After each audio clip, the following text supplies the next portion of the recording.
Ano nga ulit? Ano nga ulit yung sinasabi ni Digong? Natatandaan nyo guys, yung bago magkaroon ng election, campaign period, and up to this moment, yan pa din ang description nila kay President Marcos na meron daw tayong presidenteng weak. Yan po guys yung sabi nila. Kung isampal natin to, itong article na to, sa pagmumukha nila, kayo ba kaya nyong gawin yan? Ha? Kayo ba kaya nyo bang gawin yung ginawa ng ating presidente? Lakas nyo makapagsabi ng weak, hindi nyo nga kayang gawin yan eh. Diba? Ano yung sabi dito? China's regulation to detain trespasser in West Philippine Sea, unacceptable. Kinundi na po guys ni President Marcos ang inilabas po ng China. Ano yung inilabas ng China?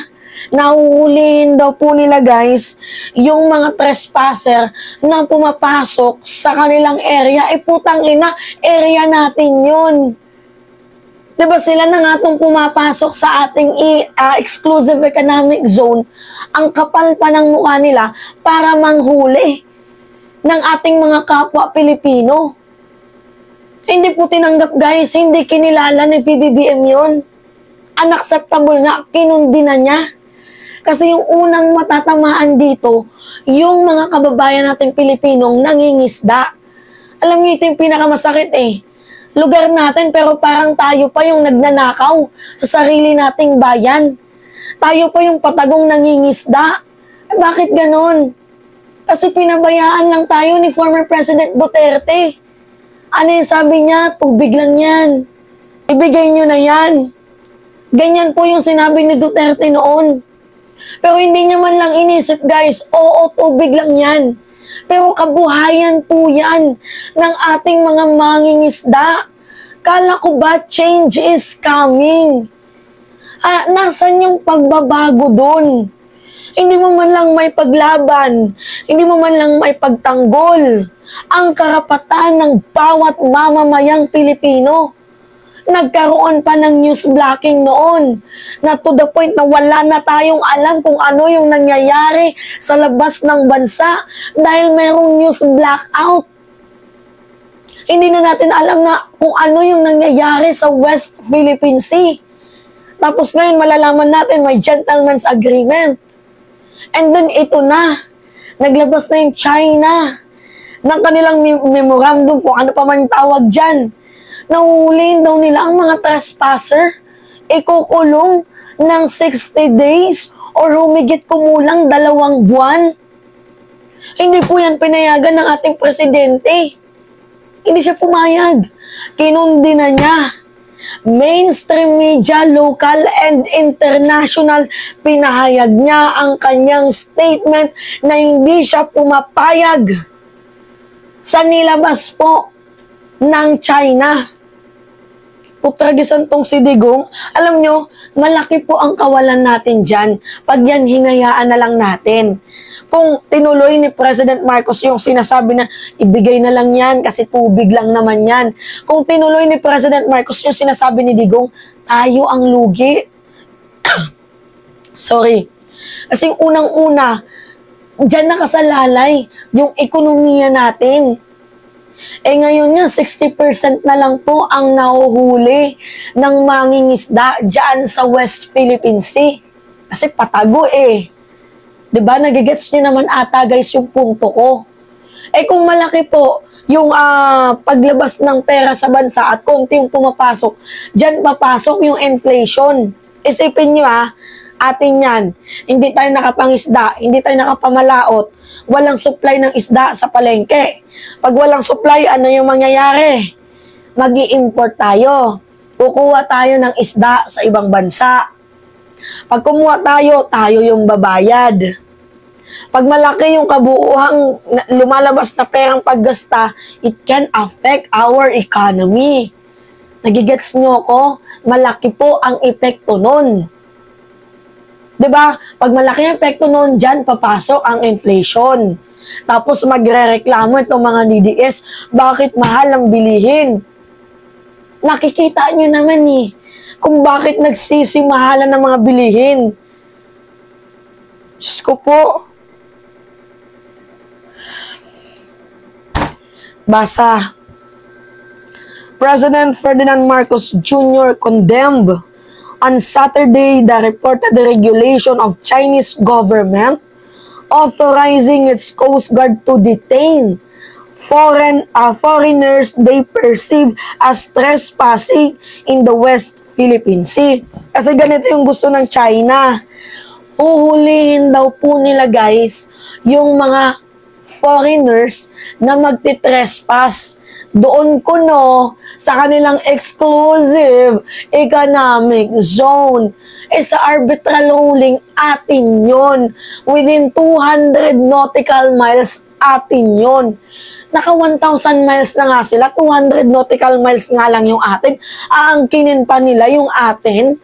Ano yun? Diba? Ano yun? Malapit na ba tayo? Nasakupin? Diba?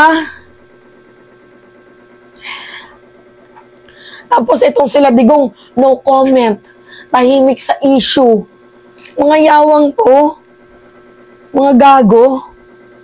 On the sidelines of signing of the alliance between Partido Federal ng Pilipinas, PFP, the Nationalist People Coalition or NPC in Makati, President Marcos said China's regulation is unacceptable for the Philippines. Yan guys, kinundi na.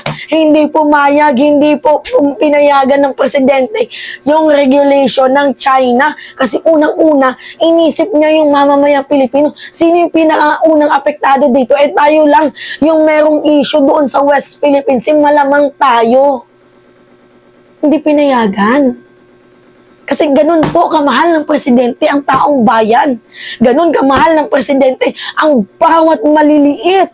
Kahit ni isang maliit na lugar sa bansang Pilipinas, walang isusuko. Ganun po kamahal ng presidente. Pero hindi po nangangahulugan na gusto natin ng gera. Walang walang gera dyan guys. Walang gera dyan. Nangangahulugan lang na pinaglalaban lang natin ang sariling atin. Hindi natin gusto na makipag-away. Walang gusto ng gera. Ipinaglalaban lang ang ating bayan laban sa mga nanunupil at mananakot. Putagisan, paus ako. Mukhang mapapaos ulit ata ako no? Kasi guys, alam nyo, issue to Kailangan nyo tong malaman. Tapos madami magtatanong, ano yung ginagawa ng presidente? Travel lang. Ito nakikita nyo pag mga magagandang ginagawa, hindi kinakapture ng mainstream media. Lagi pang ginagawang masama. Ngayon, nagigets nyo naman ata guys yung punto natin. Sino ba namang tanga ang gustong magpasakop? Hindi natin gustong magpasakop. Kaya pinipilit ng ating presidente na i-maintain yung sariling atin, pahalagahan yung sariling atin, i-preserve ang sariling atin. Diba? The kind of action would be completely unacceptable to the Philippines. Hindi ka tanggap-tanggap. Talagang ayaw ng presidente yung inilabas na regulation ng China. Hindi, dadaan muna kayo sa kamay ko. Parang ganun yung gusto sabihin ng presidente. Walang mangyayaring ganun. Amin yan. Ganun. Ganun yung totoong matapang. Ganun yung totoong may bayag. Okay, nasan yung bayag mo? Visit ka? Winawater cannon na nga tayo tapos sasabihin tayo pa yung mali. Kasi tayo daw po guys yung nagde-dangerous blocking maneuvers. Kitang-kita naman sa video na sila ang gumagawa ng dangerous maneuvers noong March. Tapos ngayon tayo pa yung mali. Ang kakapal ng mukha nyo. Kapal nyo. Wisit to. Sana lumipad na lang kayo ng China. Doon kayo tumira. Tagisan pong mga hayop na to. I do not talk about operational details, but the position that we take is unacceptable, and we will take whatever measure to always protect our citizen. Yan po ang dapat. Mahalin ang bayan, mahalin ang Pilipino, mahalin ang Pilipinas. Kaya nga minsan natatawa na lang ako kay Sarah eh. Ano yung sabi ni Sarah? Mahalin natin ang Pilipinas. Pero yung ginagawa niyang pananahimik sa issue ng West Philippine Sea, pagmamahal ba yun sa ating bayan? Yung ginagawa niyang hindi siya nagbibigay ng comment, pagmamahal ba yun sa ating bayan? Yung hinahayaan niya lang ang presidenteng kumilos mag-isa, kumbaga sumasabak ang presidente natin sa giyera, hinahayaan niya lang yun. Tama ba yun? As a vice president, mandato mo din na mahalin, ipagtanggol ang bayan. Hindi ko sana sinasabing hindi mo trabaho ang magkomento, pero trabaho mong mahalin ang Pilipinas kasi you are a elected person of the Republic of the Philippines. Inelect ka namin kasi kala namin kaya mo. Kala namin may magagawa ka para mapa-improve ang ating bayan. Diba? Pero mali eh. Binudol mo kami. Budol ka, buwa ka ng inang shit ka.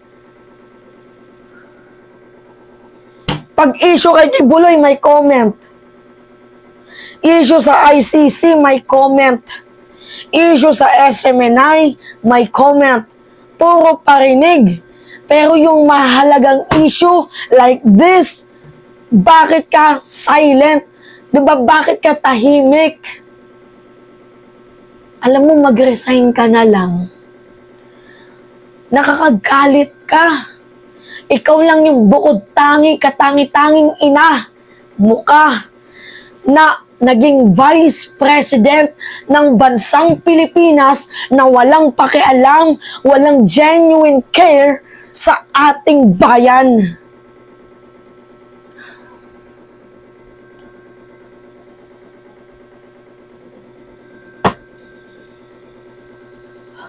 Nakakawalan ka ng tiwala. Yun. Nawawalan kami ng tiwala sa'yo. Yun. The Chinese government has been reported to have issued the regulation after recently concluded civilian resupply mission to Filipino fishermen in West Philippine Sea. Buti pang presidente. Diba tapos nakakapagtaka mataas ang ratings? Manipulated.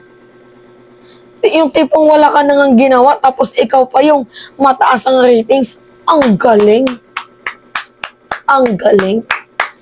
Tapos pag binabatikos ka, may popost. Mga kababayan, nais ko lamang pumalaman nyo na buwakang inang shit ako. Diba ang dami mong pa-post. Eh paano ka hindi babatikusin? Eh, nang tatarantado ka. Diba? Nagigets nyo ako, guys. Galit ako. Hindi pa maayos yung boses ko, pero anyway, yun lamang po, guys. At it's me again, si Mima Alicia nyo. At nagbabalik ulit para sa ating panibagong video.